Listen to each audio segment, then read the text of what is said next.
Video number 2. What is PLR? Definition. I don't want to go too techy here, so I'll just state what Wikipedia says. Private label rights, PLR, is a concept used in internet marketing and derived from private labeling. It's a license where the author sells most or all of the intellectual property rights to their work. In other words, it's when you buy the rights to content from the author and can customize or change it in any way. Such as if I wrote a series of articles and then sold them, and the person to whom I sold them could alter them and use them however.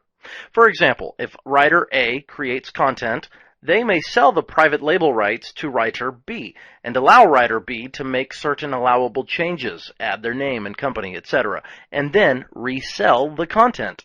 In the PLR process, the original writer creates the content and then sells it for a one-time fee, while keeping copyright. The buyer is then free to use, alter, and distribute it in accordance with the PLR agreement. This agreement is set by the original writer and might include rebranding, modifying, or adding one's name to the product. Private label rights can vary from writer to writer, as it is the original content owner who decides how the content can be used and altered. In other words, it's not as simple as just buying content and doing whatever you want with it. The original writer usually has certain restrictions. Rights explained.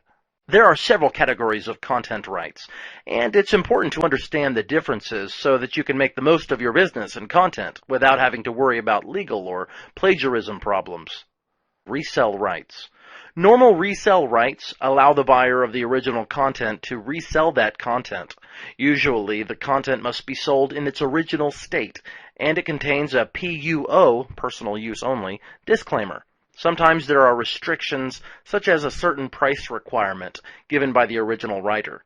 In this form, the original buyer can sell the product, but the subsequent buyers cannot. Master resell rights. In this category, the buyer can sell both the content and the resell rights. This means that not only can the original buyer sell the content, subsequent buyers can sell it as well. Rebranding rights.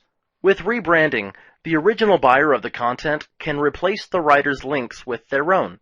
However, the buyer cannot alter the content of the writing. Rebranding is normally offered along with normal resell rights, so that only the original buyer can resell the content. Private label rights.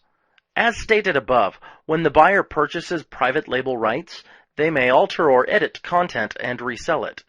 This type of rights gives the buyer the most freedom with the original content.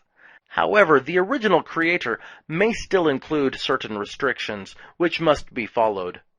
Giveaway rights. Giveaway rights allow the purchaser of the content to give it away. The purchaser may not claim ownership of the content or charge for the content. In most cases, the content cannot be significantly altered.